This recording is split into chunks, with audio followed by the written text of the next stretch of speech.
Okay.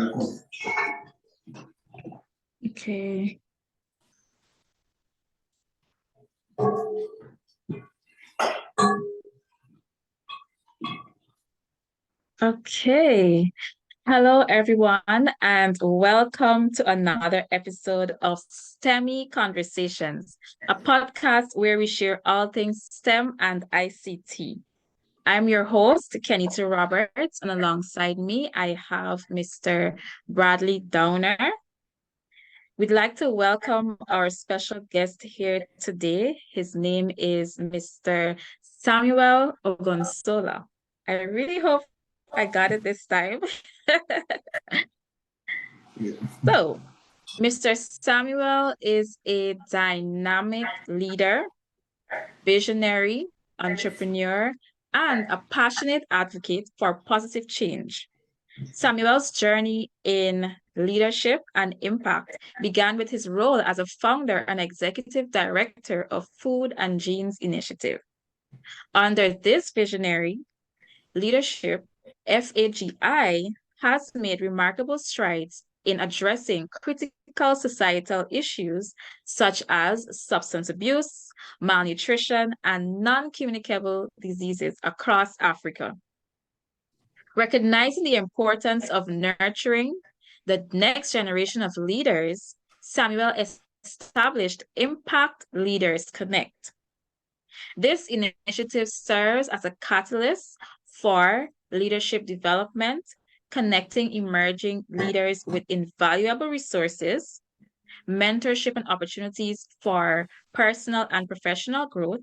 Samuel is a global change maker who wears multiple hats. He's a One Young World Ambassador, a University of Manitoba President, Student Leadership Fellow, and Emerging Leader Awardee, UNICEF Generation Unlimited Fellow, and the recipient of the prestigious Venier Canada Scholarship. That was a mouthful, but I'm glad we're through it. Welcome, Mr. Samuel, to STEMmy Conversations. How are you doing today? Thank you very much. I'm doing very fine, Kenita, and I'm very happy to meet with you. Thank you for this great platform, and I'm glad to be here. Okay, so I want to head straight into our questions, and I want you to tell our audience what career did you pursue and what a day in that career looks like for you. Okay, so currently I'm a PhD student in physiology and pathophysiology at the University of Manitoba here in Winnipeg, Canada. Okay. I started my PhD program last year after transferring from a master's program. And what I do currently is study genetic disease, or let me say I study genetic mutations that affect splicing mechanism in genetic disease. So a day in my career involves me waking up in the morning, get to pray and then get to pack my bag and then go straight to school as a student. So while in school, I do a lot of research. I use different techniques like PCR. I do Western blot. I do several techniques. And then after that, I also read papers. I read scientific publications. And then if there's presentations too, I engage in presentations and maybe discussing my research with my advisor and other students. So outside of school, I currently work with a company here in Canada known as Vitract. And what we do is we develop gut test kit to study the microbiome, in our gut and get to know how that maybe affect our mental health and physical health. So I work as a research and development intern with the company. So I help to train their AI platform and also scientific communication. And besides working in the company and doing my PhD, I also run my initiatives. So at times I get on meetings with my team, coordinate projects and stuff. So that's how it is. And I just try and ensure I manage my time every day to achieve all this. Yeah. Okay, so it sounds like there's a lot of other aspects that you have to integrate into your day other than just, being in the lab testing and looking at, you know, um microbiology. I have a question that is not related to the list of questions I'm supposed to ask, but Okay. did you find that the health of your gut actually affects your mental health? Yeah, it does. So there's something known as the gut-brain axis. So the gut-brain axis is a connection between our gut and also what happens in our brain, and they interact together. So in our gut, we have a lot of bacteria, and those bacteria are the ones that help us to digest our food. They help us to, and they also release many chemicals that help our body to function well. So part of those chemicals could be some hormones that are needed in the brain for the brain to function. So there's been a lot of research that goes into this to show that how the bacteria, how healthy they are in the gut determines at times how we feel, right? So if we have good bacteria in our gut, then we feel better in terms of our mental health. So what the company does is to now, study these bacteria, look for the ones that are good, and how those good ones can keep on growing, can become more, and then they can help us have better mental health. Yeah.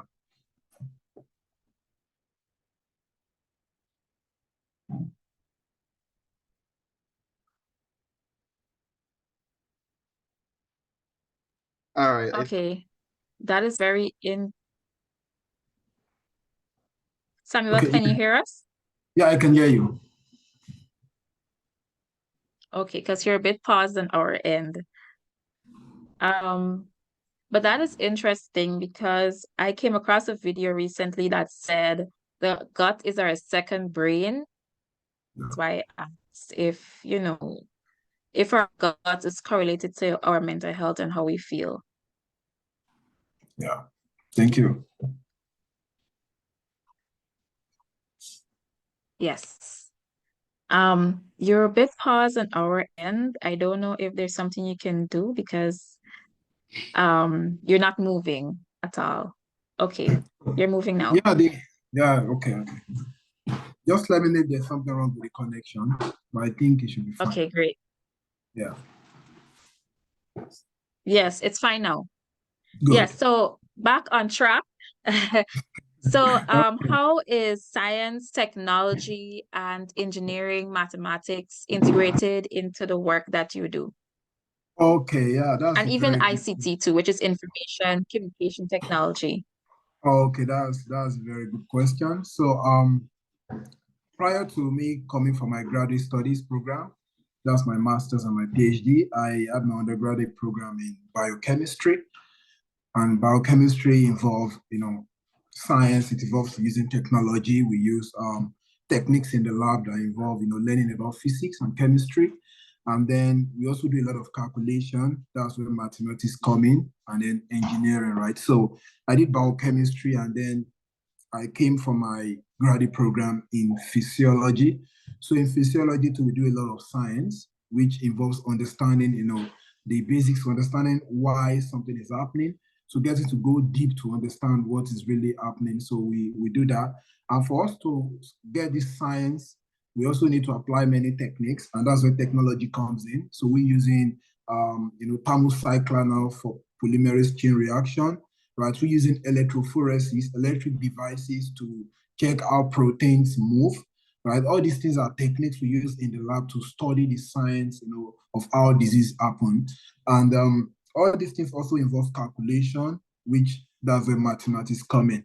So, and you mentioned about ICT. I do a lot of scripting, so we write codes because part of my research involves working with large databases.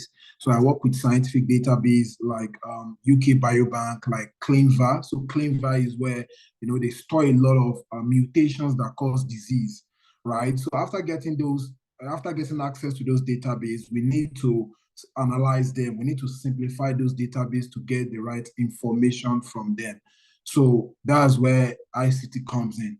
So we use ICT to fast track the work, right? These are things that normal brain cannot just do. So we use different programming languages to make this work.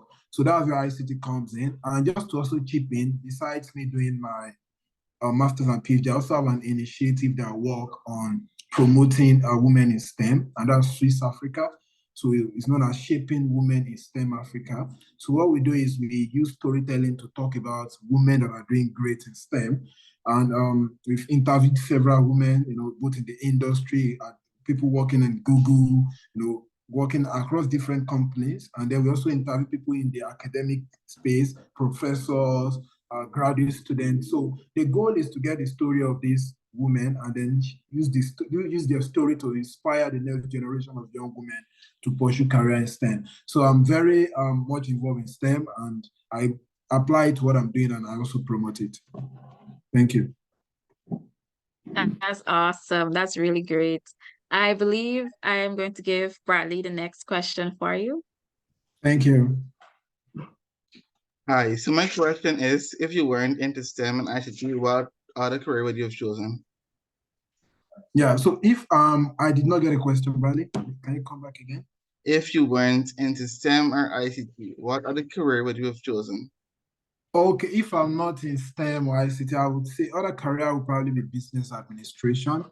I have a lot of interest in business because I believe the best way we can help people is to give them access to economic, give them access to good economy, right? And that comes from engaging in business activities. Even though I'm doing my PhD, too, I've always been thinking of how to translate STEM into helping people out there, right? So if you're doing anything that doesn't bring in money, it might not be easy to sustain them, right? So if I'm not into STEM, I'll probably be into business, but still I'm looking at combining both, right? Maybe when I'm done my PhD, go into MBA.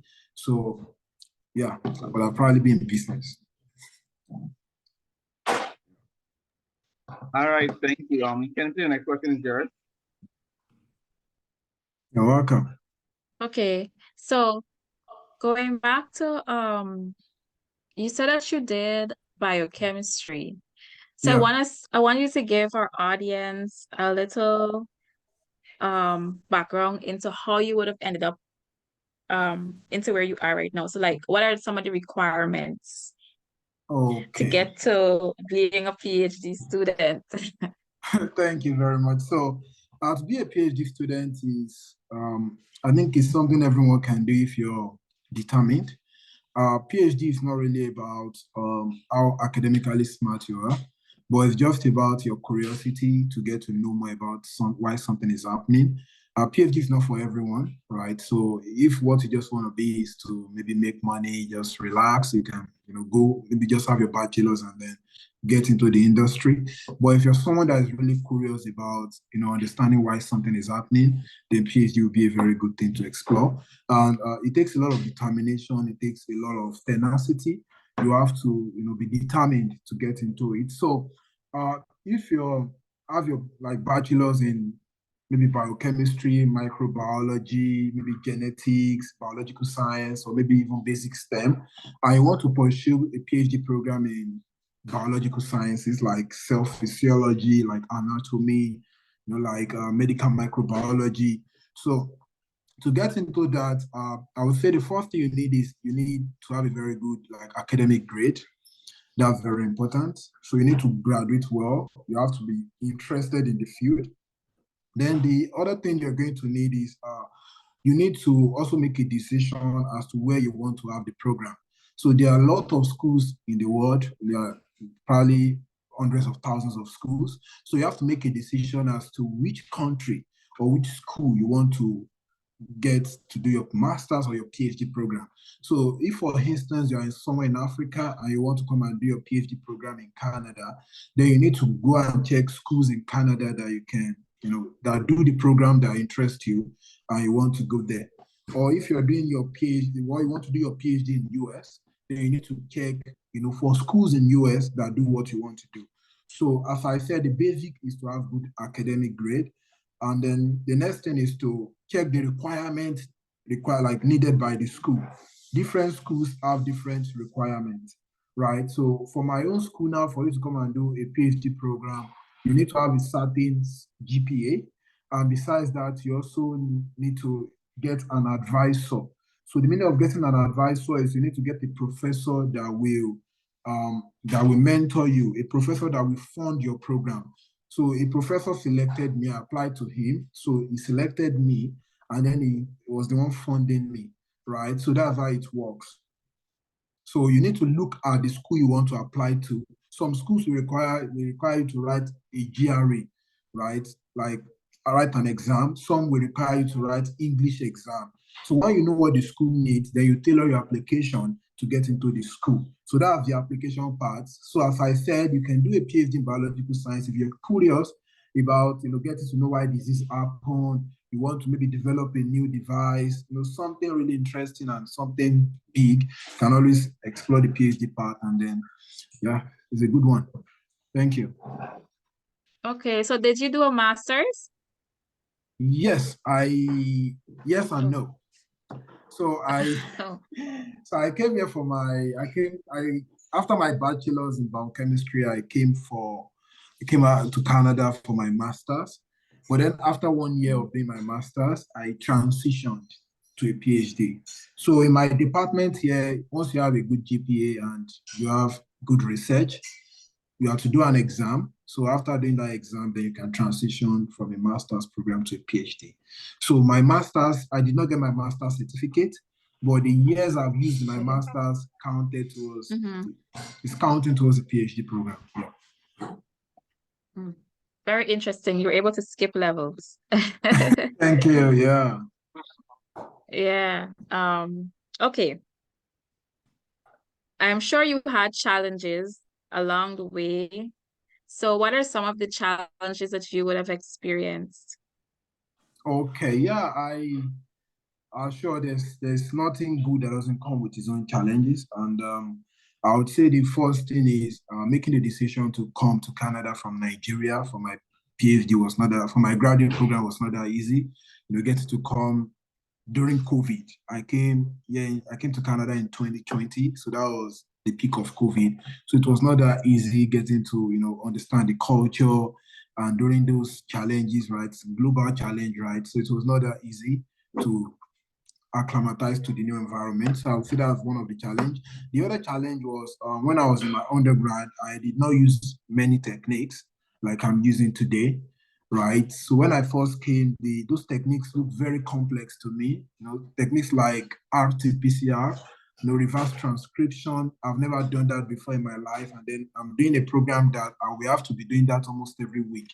So it was quite challenging at first, but then I had to develop a mindset that helped me to, scale through those challenges. And that's having a growth mindset, knowing that the reason why I'm in school is not because I already know all these things, but the reason why I'm in school is to come and learn those things. So you are not in school to come and show that, oh, I know everything. No, you are in school to get enlightened, to get to learn what you don't know.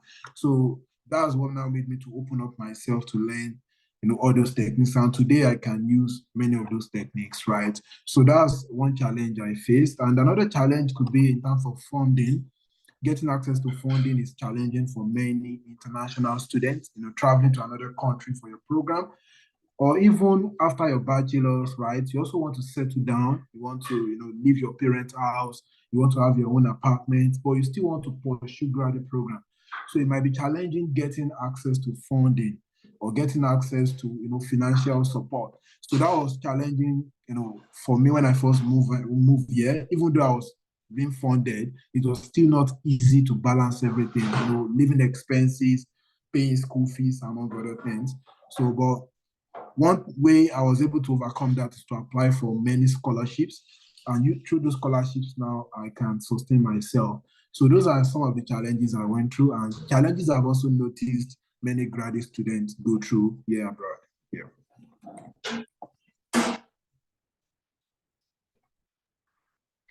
Okay, thank you so much for sharing those with us. My penultimate question is, what does success look like for you? Okay, yeah, thank you very much. This is a very, very important question, and I believe success is unique for everyone. What success means to us. For me, I would say what success means to me is Number one, being at the center of God's purpose for my life. So I believe I am in this world for a reason. I am not just here by chance. So being at the center of doing that thing, or the reason why I'm here, that gives me a sense of fulfillment, right? And I believe success is not something that is achievable. Success is a journey. Until we leave this world, we keep on being on that path, right? So as little as maybe me being in the lab and I, do an experiment and it works, that's success for me. So I don't really like wait until, okay, everything has to work out. No. So as I move on through the journey of life, I have different milestones. And once I achieve those milestones, that's success for me, right? So that's another way I define success. And I would say the third way I also define success for me is getting to see other people successful. So getting to see other young people like me successful, and that's what led me to create, be involved in many initiatives, like the Impact Leaders Connect, like the Swiss Africa I mentioned earlier, like Food and Jeans Initiative. So through those platforms, I get to work with a lot of young people. And when I see them being successful in terms of their health, in terms of their career, in terms of understanding their purpose, so that also gives me a sense of fulfillment. So those are the three ways I, uh, define success for myself. Number one, being at the center of God's purpose for my life. Number two, achieving all the milestones I set for myself. And number three, see other people achieve their own milestones and be successful. Yeah. Okay, and that's definitely a great mindset to have. I can see the balance, yourself, well, God first, Yeah, God yourself, first, and myself, then, and then the people others. around you. Yeah. Yeah, yeah. Thank That's a you. really good mindset to have. Thank you. And my last question, and I feel like what you said can translate to my last question, but I'll still ask it in case you have anything else to add. But what advice would you give to young adults who wish to pursue the same career path? Okay, yeah, I would say number one, don't be afraid. Do everything, anything that comes to your mind, put in your best to do them. Don't be afraid of anything, right? Uh, until you try something out, you won't really know what you're going to get from it. So there's no crime in trying to, try something. So I would say that's very important. Another thing is try to develop your self-confidence.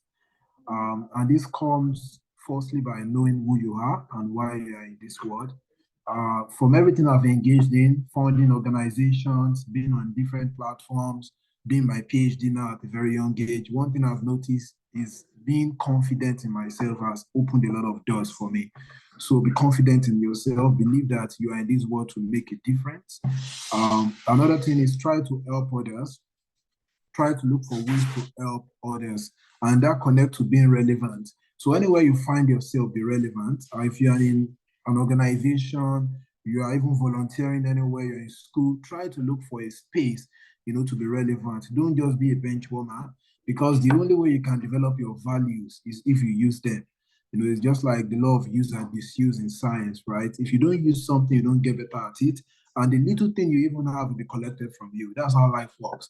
So try as much as possible to use what God has given to you. Any gift you have, either singing, either writing, either leadership, try to discover that gift and then keep on using it. And the more you use it, the better you become. So, don't do everything you want to do in life, with confidence. Don't be afraid to take big steps. And also, you know, do everything you want to do to ensure that, you get things done. And that's another thing to getting things done. Ensure that everywhere you are, anywhere you are, you try to get things done as soon as possible. That helps a lot, right? You don't want to miss opportunities. And that's why I say get things done. We have a lot of young people today that procrastination have led them not to achieve what they should have achieved. So try and get things done as soon as possible. So yeah, maybe one last one will be being, put in hard work and also be smart about it. So don't just be working hard alone, also be smart. Look at how you can build a community with people like you, like minds. Don't move with people that are lesser than you. Reach out to people that are bigger than you so they can inspire you to become a better person. So I think I will end there. Very good advice, very good advice. Some of which I need to take for myself. Thank you very much. I believe Bradley had a few questions for you. Okay. All right. So my question would be, what do you enjoy most about your career?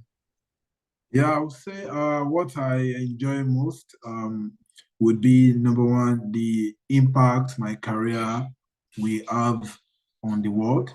Um, well, everything I've engaged in has been from the angle of impact. How will this help the other person beside me? So my PhD program, what I'm trying to study is genetic disease. Millions of people globally are affected by this disease. So my finding would help them. My organization, Food and Dreams Initiative, we have many young people that are abusing drugs across Africa. So getting to make awareness about drugs, I believe we also help them to make informed decisions. Like Impact Leaders Connect, we have a lot of young people that don't know what they've not identified their purpose. So through what we do at the organization, bringing people that are already, doing well in leadership to come and talk to young people, that would inspire them to become a better person. And also as Face Africa, getting to, inspire young women to pursue career in STEM would help them to become, more successful in life and also make the world a better place. So everything I've been doing has been from, impact. How will this help the next person beside me? So that's what drives me. Yeah. All right. Thank you. That's the end of my questions. Back to you, Kennedy. Thank you, brother. Thank you. Thank you, Bradley. And thank you, Mr. Samuel, for joining Semi Conversations this afternoon. I know you would have given our audience some real things to think about in terms of their career path.